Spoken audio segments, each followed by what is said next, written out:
Hello friends, नमस्कार। आज की इस वीडियो में स्टैटिक जीके के महत्वपूर्ण प्रश्न देखेंगे जो कला से जुड़े व्यक्तित्व का सीरीज चल रहा है। इसमें ये चौथा पार्ट है। कुछ प्रश्न को जो जहां ट्रिक लग सकता है, कुछ लॉजिक लग सकता है, लॉजिक से भी आप लोगों को याद करवाएंगे ताकि याद रखने में आसानी हो। प्रारंभ करते हैं और देखते हैं कि प्रश्न कौन सा आता है। तो कल जो पार्ट 3 हुआ है उसमें हो गया था, लास्ट प्रश्न था कि गुरु कैलू चरण महापात्र ने पुनर्जीवित करने में महत्वपूर्ण भूमिका निभाई थी। तो कैलू चरण महापात्र के द्वारा पुनर्जीवित करने में, ओडिसी नृत्य को पुनर्जीवित करने में महत्वपूर्ण भूमिका निभाई गई थी। चलिए, अब आज का पहला है कि कथक के बनारस घराने के संस्थापक कौन है। तो आप लोग ध्यान दीजिएगा, कथक के जैसे बनारस घराने हैं, लखनऊ घराने हैं, जयपुर घराने हैं, यानी उत्तर भारत से संबंधित जो घराने हैं वो खास करके कथक में आते हैं। तो कथक के जो बनारस घराने हैं इसके संस्थापक के बारे में पूछा गया है कि कौन है। तो ध्यान देंगे आप लोग कि बनारस लोग क्या करता है, कथा सुनने के लिए जाता है। तो बनारस जाता है कथा सुनने के लिए, तो कथक का बनारस घराना है, जाता है मतलब जानकी प्रसाद हो गया। कथक के बनारस घराने जानकी प्रसाद, याद रखिएगा। नेक्स्ट है, तंजौर बाला सरस्वती को 1973 में मद्रास संगीत अकादमी द्वारा संगीत कला निधि से सम्मानित किया गया। तो ये जो तंजौर बाला सरस्वती है, इनको 1973 में मद्रास संगीत अकादमी द्वारा संगीत कला निधि से सम्मानित किया गया था।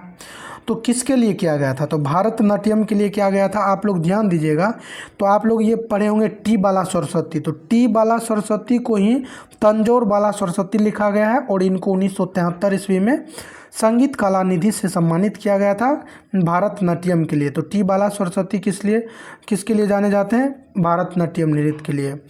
और भारतनाट्यम के बारे में आप लोग जानते होंगे कि भारत के सबसे प्राचीन नृत्य हैं और इसको सादिरअट्टम, दासियट्टम और अग्नियट्टम के नाम से भी जाना जाता है। नेक्स्ट देख लीजिए, शाहिद परवेज खान, बुद्धादित्य मुखर्जी, अनुष्का शंकर और हरशंकर भट्टाचार्य किससे जुड़े हैं? तो सितार वादन से ये लोग जुड़े हुए हैं। शाहिद परवेज खान, बुद्धादित्य मुखर्जी, अनुष्का शंकर, हरशंकर भट्टाचार्य, ये किससे जुड़े हुए हैं? सितार वादन से। नेक्स्ट है कि कमला लक्ष्मी नारायण को किस प्रदर्शन के लिए बुलाया गया था? तो कमला लक्ष्मी नारायण जो हैं ये भारतनाट्यम से जुड़ी हुई है। कमला लक्ष्मी नारायण काफ़ी महत्वपूर्ण प्रश्न है, आप लोग ध्यान रख लीजिएगा कि कमला लक्ष्मी नारायण को किस प्रदर्शन के लिए बुलाया गया था। तो वर्ष 1953 की बात है, जब महारानी एलिजाबेथ द्वितीय का राज्याभिषेक का जो समारोह था आयोजित हुआ था और उसी में कमला लक्ष्मी नारायण को बुलाया गया था। भरतनाट्यम से संबंधित है और ये नृत्य करने के लिए आई थी कमला लक्ष्मी नारायण। तो आप लोग ध्यान दीजिएगा कि महारानी एलिजाबेथ द्वितीय के राज्याभिषेक में भाग ली है। तो जो जैसे राज्याभिषेक हो रहा है तो वहाँ पे जो है भगवान को तो बुलाया ही जाएगा। तो ये क्या है? कमला है, लक्ष्मी है और नारायण है। तो लक्ष्मी नारायण, कमला लक्ष्मी नारायण ये आई थी एलिजाबेथ द्वितीय के राज्याभिषेक समारोह में। नेक्स्ट है, वर्ष 2019 के वसुंधरा दोरा स्वामी को संगीत नाटक अकादमी पुरस्कार प्राप्त हुआ था। तो यहाँ पे आपको ध्यान ये रखना है कि वसुंधरा दोरा स्वामी जो हैं किस नृत्य से जुड़े हैं? तो भारतनाट्यम से जुड़े हैं। वसुंधरा दोरा स्वामी भारतनाट्यम से जुड़े हुए हैं। नेक्स्ट है, पद्म विभूषण 2000 में सम्मानित किया गया ओडिशा के पहले व्यक्ति, यानी पद्म विभूषण से सम्मानित होने वाले ओडिशा के प्रथम व्यक्ति कौन है? तो गुरु कैलू चरण महापात्र जो हैं इनको दिया गया था वर्ष 2000 में और ये पद्म विभूषण प्राप्त करने वाले ओडिशा के पहले व्यक्ति हैं, गुरु कैलू चरण महापात्र। नेक्स्ट है कि संगीतकार ज्योति प्रसाद अग्रवाल को रूप कंवर के नाम से जाना जाता है। तो रूप कंवर के नाम से जाना जाता है कहाँ? असम में। किनको? संगीतकार ज्योति प्रसाद अग्रवाल को। तो आप लोग ध्यान दीजिएगा, असम का पुराना नाम प्रयाग ज्योतिषपुर था और कंवर, तो वहाँ पे ये जो है, तो ये जैसे आपको ज्योति प्रसाद के बारे में आएगा तो आप ध्यान रख लीजिएगा कि ज्योति प्रसाद जो हैं, तो ज्योति मतलब क्या? प्रयाग ज्योतिषपुर असम के हैं और रूप कंवर है। कामरूप भी कहा जाता है असम को, तो इसीलिए आप कंवर भी याद रख लेंगे। नेक्स्ट है कि राजा और राधा रेड्डी को संगीत नाटक अकादमी पुरस्कार प्रदान किया गया था। तो राजा और राधा रेड्डी इनको दिया गया था कुचिपुड़ी के लिए। अब ध्यान दीजिए आप लोग कि राजा है और राधा, ये लोग कभी कच्ची पूड़ी नहीं खाएंगे, तो कुचिपुड़ी से इसीलिए संबंधित है। नेक्स्ट है कि यामिनी कृष्णमूर्ति कृष्णमूर्ति ने यामिनी स्कूल ऑफ डांस कहाँ खोला था? तो यामिनी कृष्णमूर्ति है, Yamini school of dance Delhi में इनके द्वारा खोला गया था। कब? 1990 ईस्वी में, 1990 में। नेक्स्ट है कि पंडित रविशंकर को भारत रत्न से सम्मानित किया गया था। काफ़ी इंपॉर्टेंट प्रश्न है। पंडित रविशंकर को भारत रत्न से वर्ष 1999 में सम्मानित किया गया था। कई बार ये प्रश्न आपके एग्जाम में आ चुका है। नेक्स्ट है कि अहमदाबाद में दर्पण अकादमी ऑफ परफॉर्मिंग आर्ट्स की स्थापना किसने की? तो अहमदाबाद में दर्पण अकादमी ऑफ परफॉर्मिंग आर्ट्स तो मृणालिनी साराभाई के द्वारा किया गया था। कहाँ? अहमदाबाद में दर्पण अकादमी ऑफ आर्ट्स। नेक्स्ट है गुलजार जो है इनका इनका जो है पूरा नाम है संपूर्ण सिंह कालरा, या मूल नाम कह लीजिए कि गुलजार का मूल नाम क्या है? संपूर्ण सिंह कालरा को ग्रैमी पुरस्कार और ऑस्कर पुरस्कार से सम्मानित किया गया था। किस गाने के लिए? तो जय हो, आप लोग सुने होंगे जय हो गाना, तो जय हो गाने के लिए इनको सम्मानित किया गया था। तो गुलजार का नाम है संपूर्ण सिंह कालरा। ये आपसे पूछा जा सकता है कि गुलजार को किस नाम से जाना जाता है? संपूर्ण सिंह कालरा। नेक्स्ट है कि संगीत नाटक अकादमी पुरस्कार से सम्मानित रतिकांत महापात्र प्रसिद्ध हैं। तो आप लोगों को पार्ट 3 में मैंने बताया था कि जब भी आपको महापात्र आ गया तो आपको क्या लगाना है? ओडिसी नृत्य लगाना है। जब भी पटनायक आ गया तो ओडिसी लगाना है। महापात्रा और पटनायक ये ओडिसी उड़ीसा में रहने वाले का टाइटल होता है, इसीलिए आप लोग ध्यान रखिएगा। नेक्स्ट है पद्म श्री 2022 में सम्मानित किया गया कमलिनी और नलिनी अस्थाना प्रसिद्ध है। तो आपको ध्यान ये रखना है कि कमलिनी और नलिनी अस्थाना जो है किस नृत्य से संबंधित है? कमलिनी है तो कथक से हो जाएगा, नलिनी है तो कमलिनी नलिनी कथक से। नेक्स्ट है सुरूपा सेन प्रसिद्ध हैं। तो ध्यान दीजिए, सुरूपा मतलब सु मतलब अच्छा, रूप मतलब अच्छा, और जिसका रूप अच्छा होता है तो उड़ने लगता है, आप लोग तो जानते हैं। तो सुरूपा सेन प्रसिद्ध है ओडिसी नृत्य से, जिसका रूप अच्छा होता है उड़ने लगता है। तो सुरूपा सेन ओडिसी नृत्य से संबंधित है। नेक्स्ट है कि कथक के लिए उस्ताद बिस्मिल्लाह खान युवा पुरस्कार 2017 के प्राप्तकर्ता कौन है?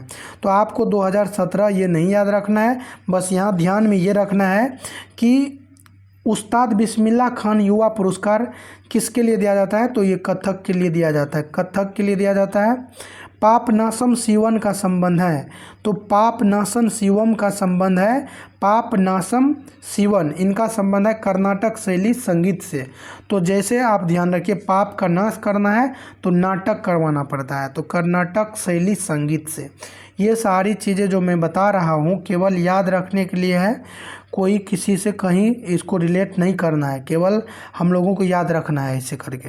नेक्स्ट है कि 2008 में सर्वश्रेष्ठ कोरियोग्राफर श्रेणी में फिल्म फेयर पुरस्कार प्राप्त हुआ था। तो कोरियोग्राफर श्रेणी में 2008 में सरोज खान को प्राप्त हुआ था। नेक्स्ट है जाकिर हुसैन मिक्की हार्ट, सिकिरू एडेपोजू और जीवी वदनी हिंडाल्गो को ग्रैमी पुरस्कार से सम्मानित किया ग्लोबल ड्रम प्रोजेक्ट के लिए। तो ग्लोबल ड्रम प्रोजेक्ट के लिए। चलिए नेक्स्ट है इलियास खान प्रसिद्ध थे। तो इलियास खान प्रसिद्ध हैं सितार वादन के लिए। इलियास खान किस लिए प्रसिद्ध है? सितार वादन के लिए इलियास खान प्रसिद्ध है। तो ध्यान रखेंगे इलियास खान किस लिए? सितार वादन के लिए। उसके बाद नेक्स्ट है कि शिव कुमार शर्मा जो है, काफ़ी बार हम लोगों को ये प्रश्न मिल चुका है, शिव कुमार शर्मा संतूर वादन से संबंधित है शिव कुमार शर्मा। नेक्स्ट है रुक्मणी देवी का संबंध है। तो रुक्मणी देवी अरुणडेल इनका पूरा नाम है। तो जैसे अरुणडेल आया और रुक्मणी देवी आया तो भरतनाट्यम आपको लगा देना है। तो इसका सही आंसर हो जाएगा भरतनाट्यम। रुक्मणी देवी अरुणडेल का भरतनाट्यम से संबंध है। रुक्मणी देवी ने संगीत नाटक अकादमी फेलोशिप प्राप्त किया था। तो रुक्मणी देवी ने संगीत नाटक अकादमी फेलोशिप प्राप्त किया था तो 1968 में। रुक्मणी देवी ने संगीत नाटक अकादमी फेलोशिप कब प्राप्त किया था? तो वर्ष 1968 में। नेक्स्ट है कि रुक्मणी देवी को पद्म भूषण से सम्मानित किया गया था। तो रुक्मणी देवी को दिया गया था पद्म भूषण 1956 में। 67 में अकादमी फेलोशिप प्राप्त किया था और 56 में जो है इनको पद्म भूषण दिया गया था। नेक्स्ट है कि उस्ताद शफाअत अहमद खान उस्ताद सफ़ाअत अहमद खान का संबंध है? तो सफ़ाअत अहमद खान जो है तबला वादन से संबंधित है। तबला वादन याद रखिएगा।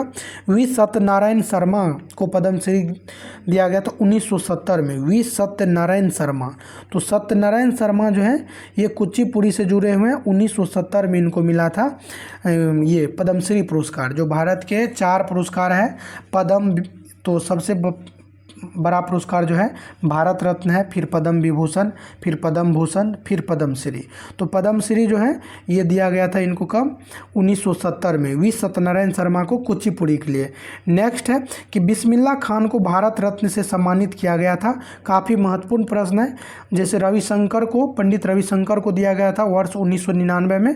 तो यहाँ पे पूछा गया कि बिस्मिल्लाह खान और ये शहनाई वादन से जुड़े हुए हैं और इनको 2001 ईस्वी में दिया गया था। 2001 याद रख लीजिएगा, क्योंकि प्रश्न आपके एग्जाम में आना है, ज़रूर आएगा। नेक्स्ट देख लीजिए कि शहनाई को विवाह मंडप से संगीत सभा हॉल तक ले जाने का श्रेय है। तो शहनाई को पहले विवाह मंडप में बजाया जाता था, फिर संगीत सभा हॉल तक, यानी विवाह मंडप से संगीत सभा हॉल तक ले जाने का श्रेय किनको दिया गया है? उस्ताद बिस्मिल्लाह खान को। उस्ताद बिस्मिल्लाह खान शहनाई वादन से जुड़े हैं। नेक्स्ट है कि पद्मा सुब्रमण्यम है। तो पद्मा सुब्रमण्यम जो है भरतनाट्यम के नृत्यांगना है। भरतनाट्यम के पद्मा सुब्रमण्यम, ऐसे याद रख लेंगे कि जैसे पद्म पुरस्कार भारत में दिया जाता है तो भरतनाट्यम पद्मा सुब्रमण्यम। नेक्स्ट है कि गिरजा देवी जानी जाती है तो ठुमरी के रानी के नाम से। तो गिरजा, जैसे ठुमक ठुमक के कोई चलता है तो गिर सकता है, तो ठुमक के चल रहा है तो गिरजा, मतलब गिर जाओ। तो गिरजा देवी ठुमरी की रानी के नाम से जानी जाती है। नेक्स्ट है सितारा देवी एक प्रसिद्ध नृत्यांगना है। तो सितारा क्या होता है? सितारा कथकता है, मतलब चमकता है। तो सितारा देवी कथक से संबंधित है। उसके बाद है उस्ताद अलाउद्दीन खान का संबंध है। तो उस्ताद अलाउद्दीन खान जो है ना, खान, इनका संबंध है सरोद वादन से। उस्ताद अलाउद्दीन खान सरोद वादन से। उसके बाद है AR रहमान को 2009 में किस गाने के लिए ऑस्कर पुरस्कार प्रदान किया गया था? तो जय हो के लिए प्रदान किया गया था AR रहमान को। पार्ट 3 जो इससे पहले अपलोड हुआ है उसमें मैंने बताया था AR रहमान का दूसरा नाम क्या है, अन्य नाम क्या है। आप लोग यदि जानते हैं तो कमेंट में ज़रूर लिखिएगा AR रहमान का दूसरा नाम क्या है।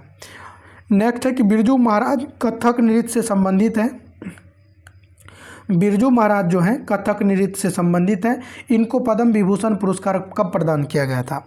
तो बिरजू महाराज को 1986 ईस्वी में पद्म विभूषण दिया गया था। कब दिया गया था? बिरजू महाराज को 1986 में। नेक्स्ट है कि शाश्वती सेन एक मान्यता प्राप्त नृत्यांगना है। तो शाश्वती सेन जो है मान्यता प्राप्त नृत्यांगना है कथक की। शाश्वती सेन कथक की। नेक्स्ट है कि भारत रत्न से सम्मानित होने वाली प्रथम संगीतकार कौन है? तो भारत रत्न से सम्मानित होने वाली प्रथम संगीतकार है MS सुब्बुलक्ष्मी।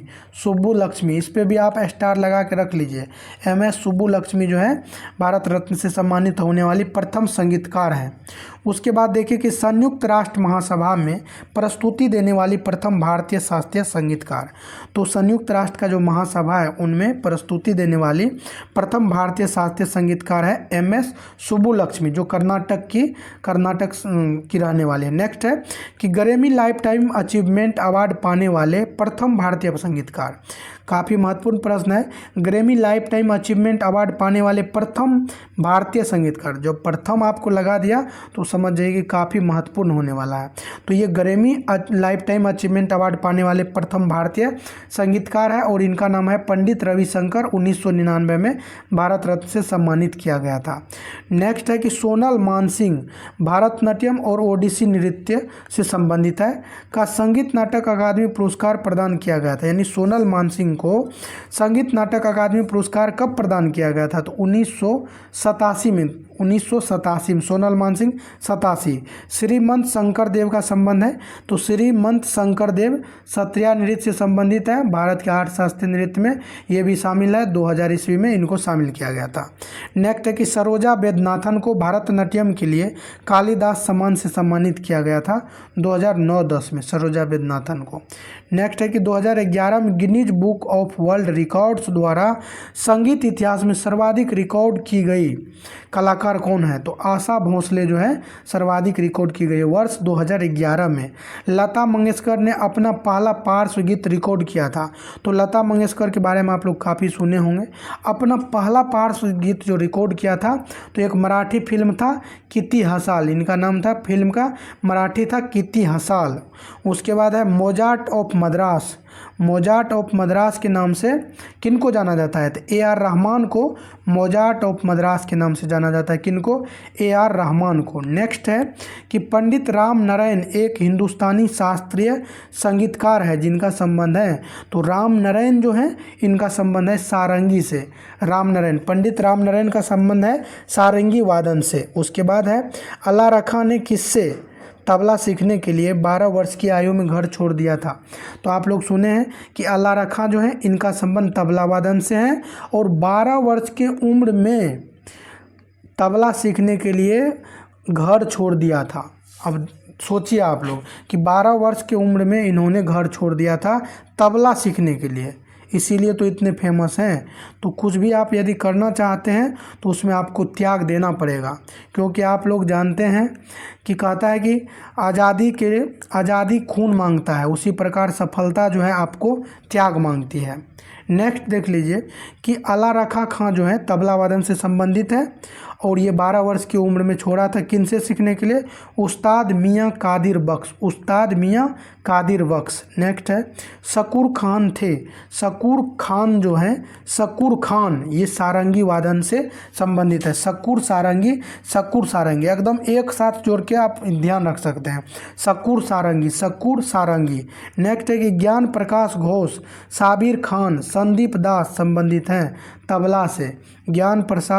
ज्ञान प्रकाश घोष, साबिर खान, संदीप दास तबला से। चलिए 2 प्रश्न और देखेंगे, बस इसको एंड करेंगे, फिर इसका अगला पार्ट लाया जाएगा। नेक्स्ट है कि लच्छू महाराज एक भारतीय शास्त्रीय नर्तक हैं और कोरियोग्राफर थे।